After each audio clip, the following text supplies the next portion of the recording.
Hola a todos y bienvenidos al podcast en donde la ciencia y la tecnología llegan al infinito.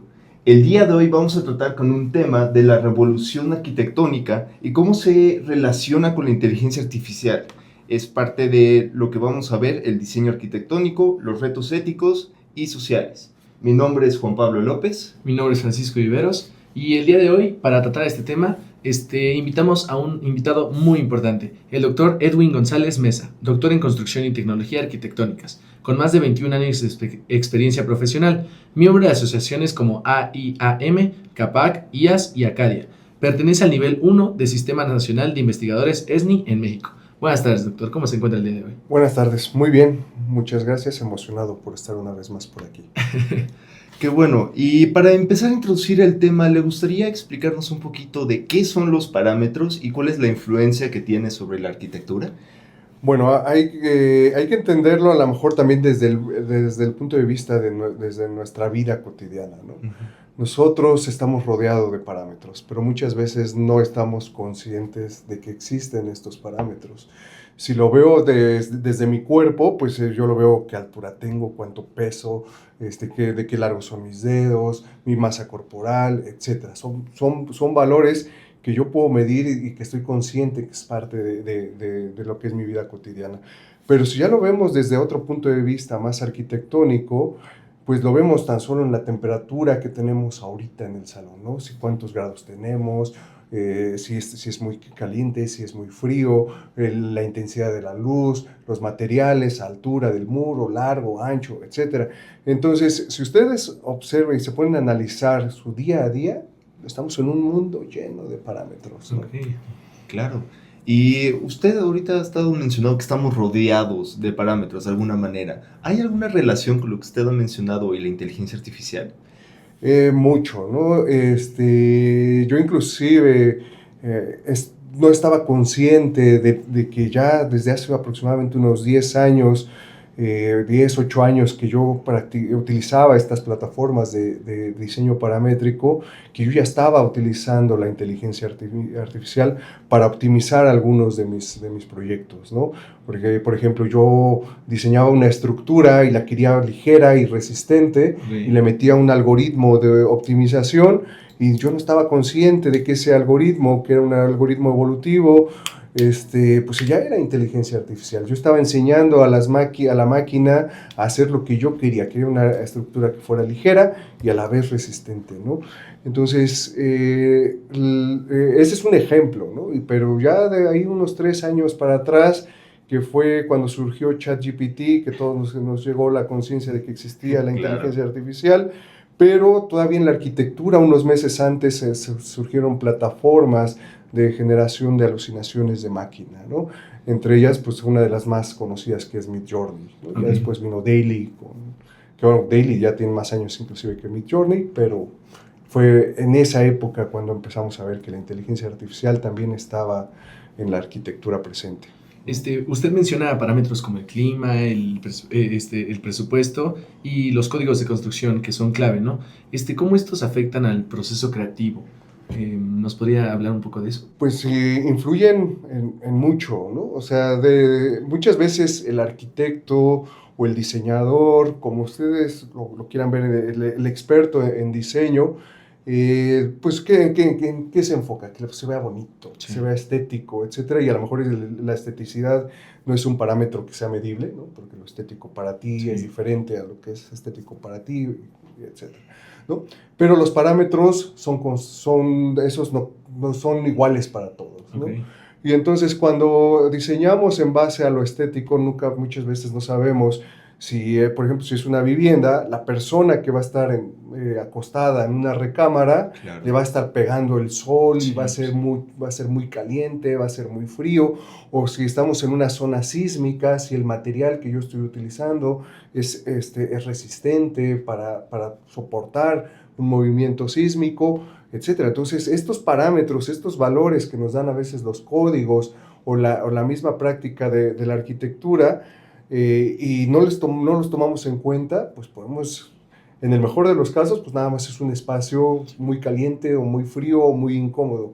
pero en el peor de los casos pueden costar vidas. Sí, ¿no? claro que sí. Sí, y como usted menciona, hay mucho que considerar en ese tipo de diseños y es mucha la carga que a veces entra en el diseño, la manufactura de ciertas estructuras. Sin embargo, aparte de eso, debe de haber algún riesgo, digamos, ético, que la inteligencia artificial tome algunas decisiones que puedan causar problemas, como usted menciona, de derrumbes de estructuras, de situaciones que sean peligrosas para las personas. ¿Cómo usted relacionaría esto con un problema ético o una solución ética hacia la inteligencia artificial? En este caso, cuando hablamos de simulaciones, pues es más a la confianza del creador, ¿no? Sí. No lo podemos estar totalmente seguros que lo que nos está dando la simulación es plenamente correcto, ¿no? Pero normalmente cuando hacen este tipo de softwares que simulan alguna estructura o algún proceso de confort, pues ya son softwares que son validados, ¿no? Ya llevaron un proceso de validación, de experimentación, etcétera, y entonces podemos desde ese punto de vista pues garantizarlo, ¿no? Entonces hay que tener conciencia también de eso, ¿no? De a quién le estoy adquiriendo esa plataforma. Pero si lo vemos desde el punto de vista de las alucinaciones de máquina, pues hay mucho riesgo, o desde los mismos chatbots, ¿no? Hay muchos riesgos. Y lo veo yo con mis alumnos, ¿no? Yo los pongo a experimentar y a jugar un poquito con las inteligencias artificiales, pero siempre bajo un proceso primero de que ellos tienen que madurar y entender cómo surge esta inteligencia artificial que van a utilizar, inclusive los términos del uso, Claro. ¿no? Porque yo soy uno de los primeros que decía, esta plataforma, leíste los términos, las condiciones de uso, sí, pum, y me lo salté. Sí. ¿no?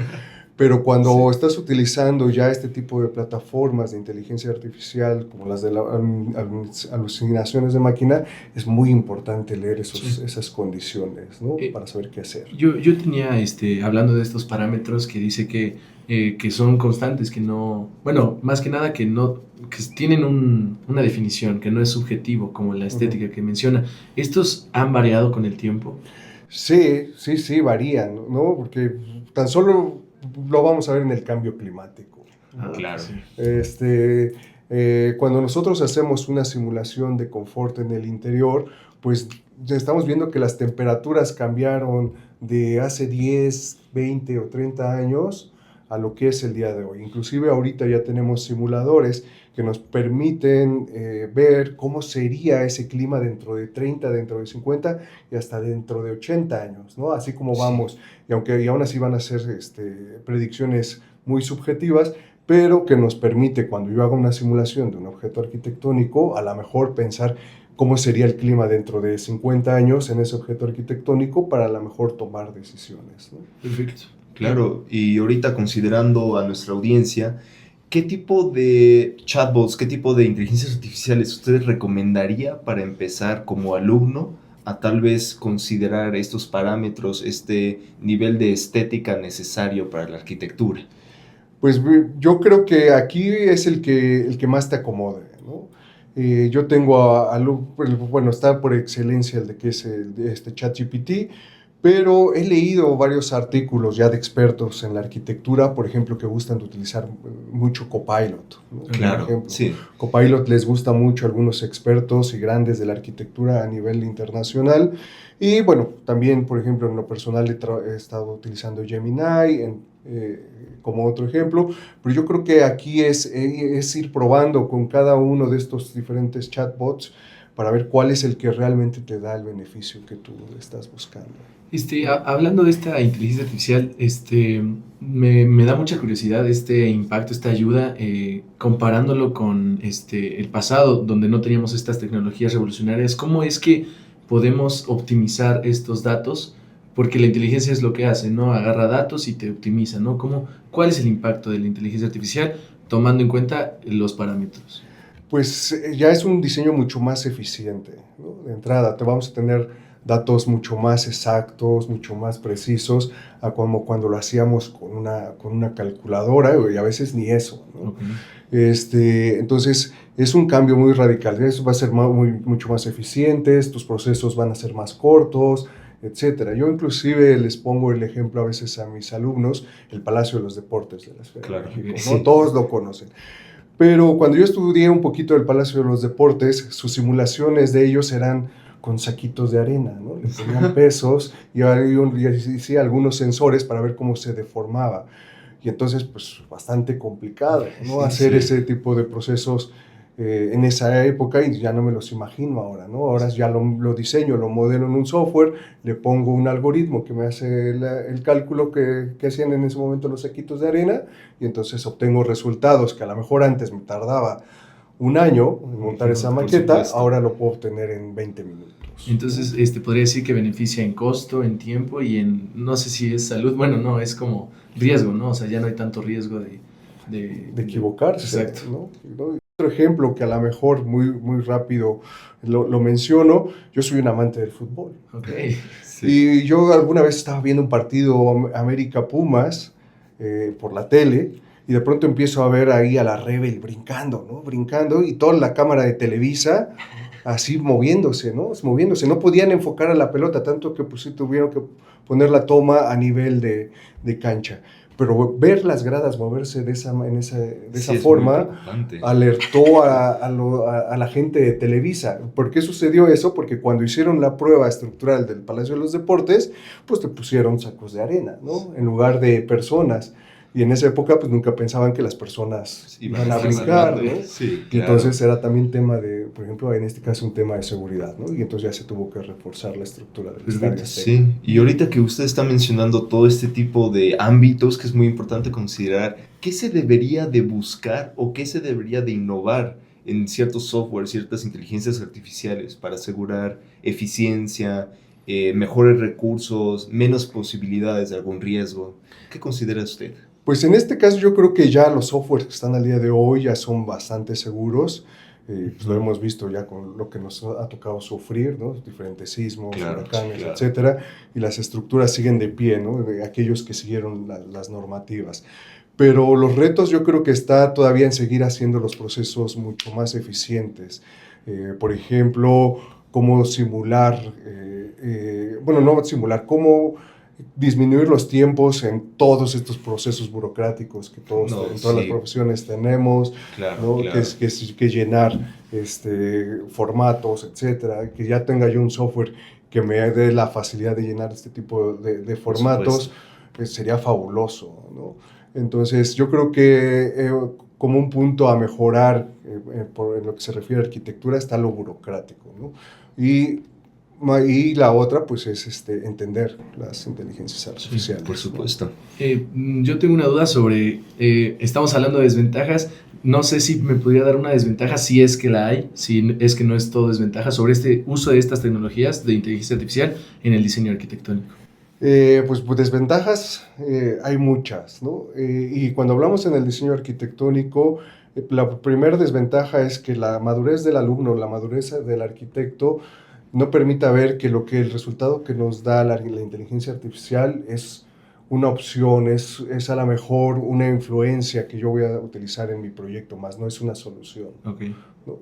Porque cuando yo empiezo a ver como arquitecto que el resultado que me da la inteligencia artificial es una solución, pues en ese momento la arquitectura ya murió. Okay. Claro. ¿No? O sea, ya le estoy dejando a la inteligencia artificial que me dé soluciones, pero tiene que quedar muy claro que la inteligencia artificial no va a entender las diferentes necesidades de una persona.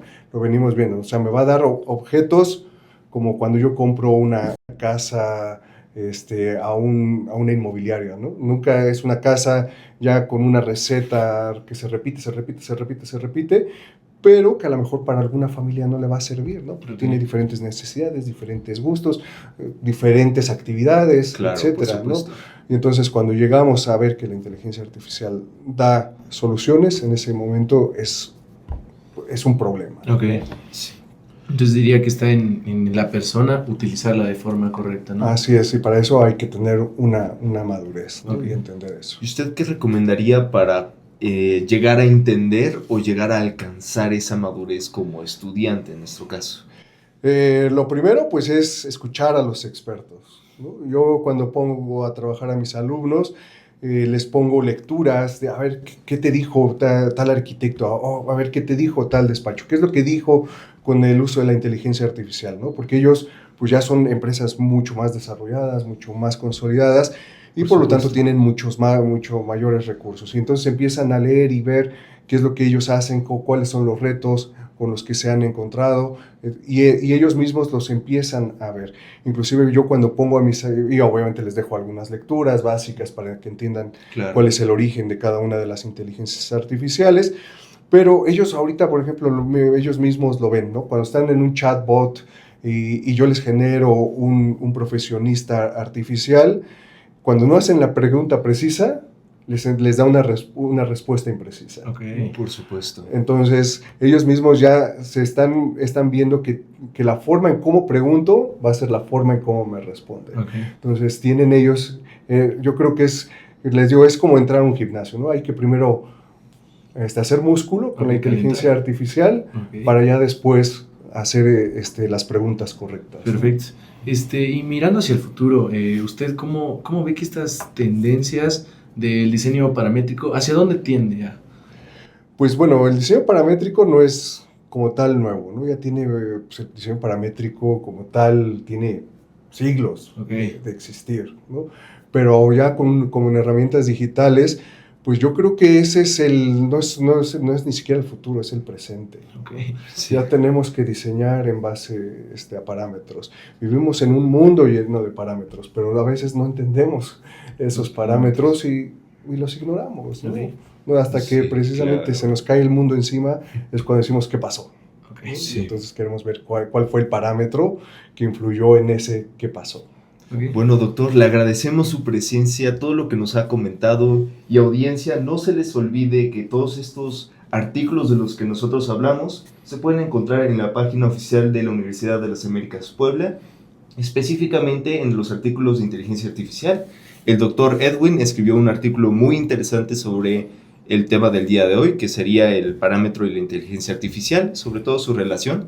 Y le agradecemos mucho, doctor, por todo lo que nos ha podido platicar el día de hoy. Para terminar, no sé si le gustaría mandar un mensaje a nuestros oyentes para que les apasione esta tecnología en la arquitectura. No sé si le gustaría decir un mensaje. Sí, bueno, más que nada no es específicamente a los arquitectos, ¿no? Realmente es un mensaje a todos los que nos dedicamos al diseño, ¿no? Todos aquellos que estamos dentro de esta hermosa profesión que es el diseñar, claro. El tomar en cuenta los parámetros que son medibles y los que no son medibles, los tenemos que tomar siempre en cuenta en nuestro proceso de diseño.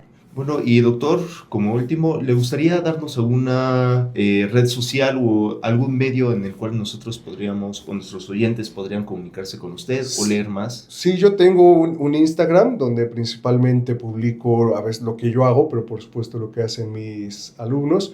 Me encuentran como Egon Mesa, y ahí Edwin González, ahí van a encontrar todos los trabajos que hacen mis alumnos en este curso que es de diseño paramétrico y también en un curso de taller de arquitectura especulativa. Perfecto, lo podríamos poner en la descripción de este video, ahí podrían encontrar las redes sociales que menciona, y pues muchas gracias. Y pues a nuestra audiencia los invitamos a seguirnos en redes sociales. Estamos en YouTube, Facebook y Spotify como @STEMpire y como @STEMUDLA en Instagram. Nos vemos pronto y recuerden, la siguiente semana nos vemos en el siguiente capítulo del podcast en donde la innovación y la tecnología llega al infinito. Hasta pronto.